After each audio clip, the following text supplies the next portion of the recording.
The LA Rams are going to be taking on the Tampa Bay Buccaneers. This game is going to be taking place this Sunday with a 3 p.m. Eastern Time kickoff on NBC. The Buccaneers, as of right now, are a 3-point favorite going into this game. When you look at the Rams were my preseason pick to win the Super Bowl. And throughout the season, a lot of people kept asking me, JT, do you still have the Rams as your pick to win the NFC and make it to the Super Bowl? And yes, I do. And the reason for that is because the Rams are a team that is perfectly constructed to beat the Buccaneers.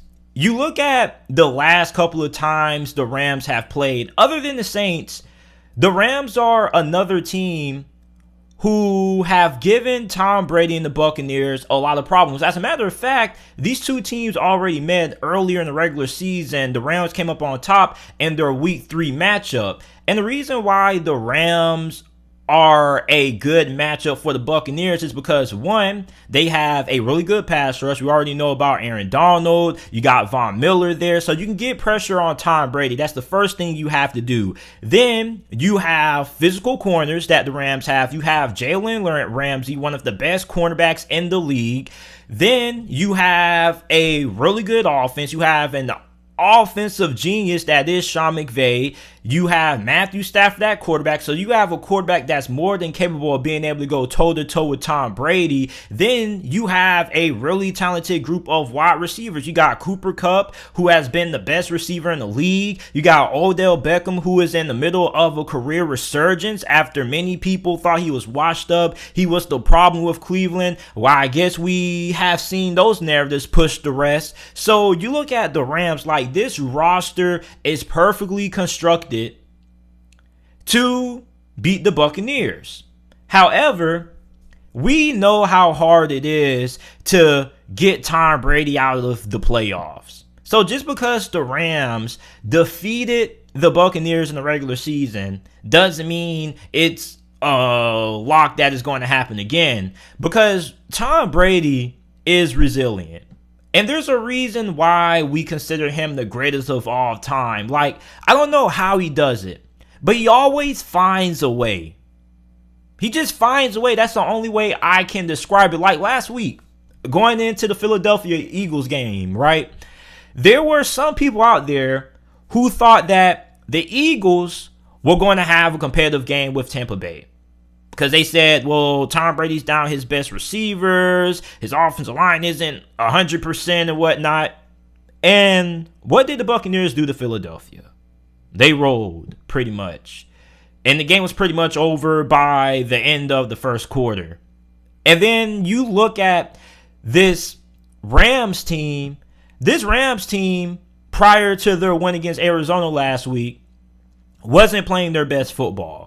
But despite the fact that the Rams were not playing their best football, they were still winning a lot of games. You know, on offense, they had a good amount of turnovers. You know, Matthew Stafford was being a little bit careless with the ball, and the offense just wasn't as good to end the season as it was at the start of the year. However, the Rams still found ways to win despite not playing at their best, and that is the sign of a good team. A sign or a characteristic that every good team has, or every elite team has, is that even when they're not having their best performance and they're having an off game, they can still find 2 or 3 ways to pull off a victory. And then you move past the regular season and you go into that wild card game against Arizona, and the Los Angeles Rams have a fantastic performance. They pretty much have as close to a flawless performance against Arizona that you're going to find. Like, the offense was rolling, they were taking care of the football, the defense was on fire. Like, that is the kind of play that the LA Rams are capable of, game in and game out. The game against Arizona wasn't a rare occurrence. You get what I'm saying? Like, the Rams are more than capable of being able to do that to a handful of teams. That is one of the first times in a couple of months that I've actually seen the Rams play up to the level of talent that they currently have on their roster. And you look at Tampa Bay.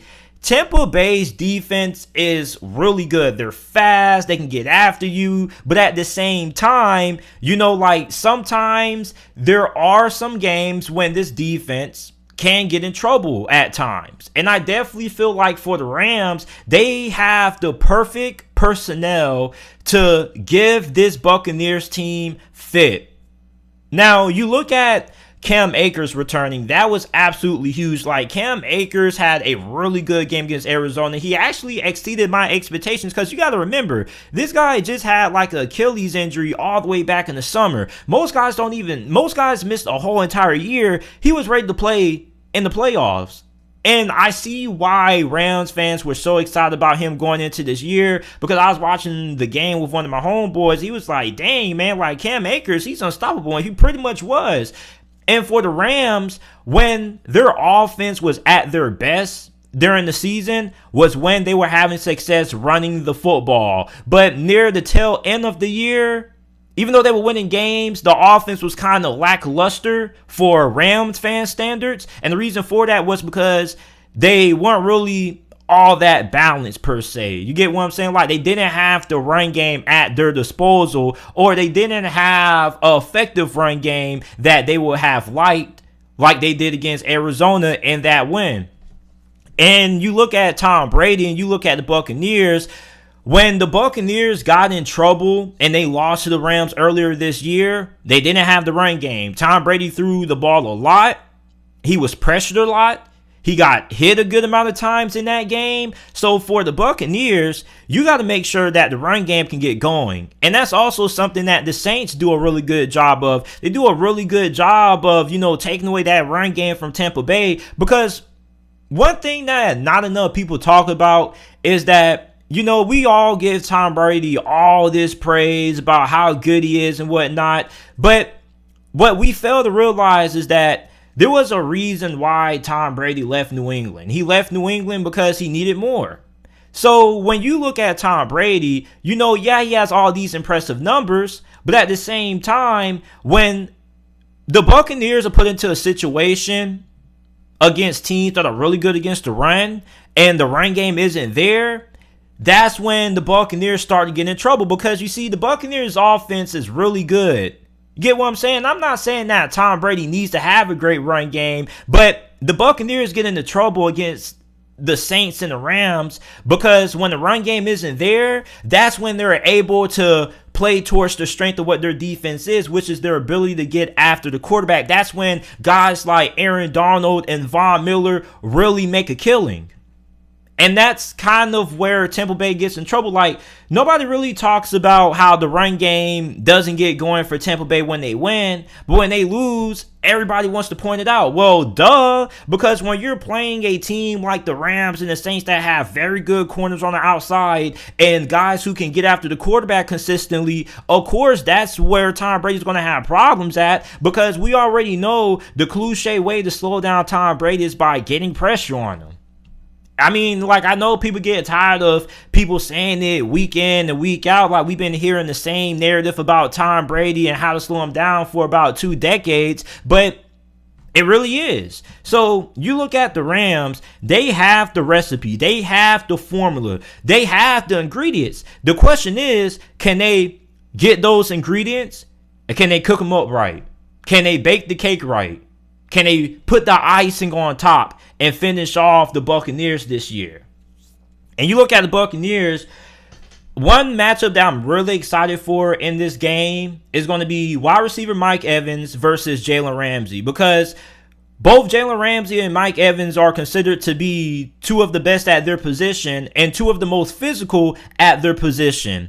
So I think that Mike Evans, Jalen Ramsey matchup is going to be incredibly big in this game because he is the number 1 target on this Buccaneers team right now that's kind of a little bit lacking experience at the wide receiver position. I'm not saying they're lacking talent because they have a lot of talented guys. They got Scotty Miller, you got Tyler Johnson. They have a lot of talented wide receivers, but they don't have a lot of proven wide receivers, or at least proven enough to what you would like going into a matchup like this.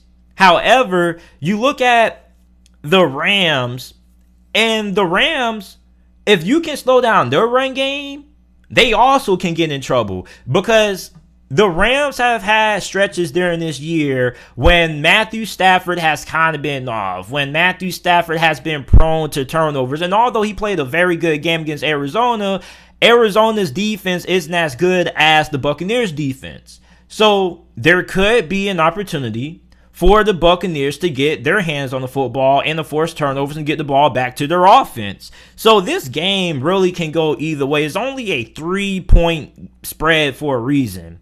And the team that I'm going to take to win this game, I'm picking the Rams. I know it's hard for people to see the Rams beating the Tampa Bay Buccaneers for a second consecutive time because they already won the last matchup. But the Rams match up so well against the Buccaneers, and they have everything that you need when it comes to trying to give Tom Brady problems. They have good pass rushers. They have physical corners on the outside. They have a offense that matches up very well with the Tampa Bay Buccaneers defense. You know what the Buccaneers' weaknesses are on defense is what the strengths are for the Rams offensively that they can take advantage of. I just think that the Rams match up so good against the Buccaneers and that they have everything that's necessary to beat Tom Brady and Tampa Bay. So I'm going to side with the Rams to win this game. It's probably going to be really close.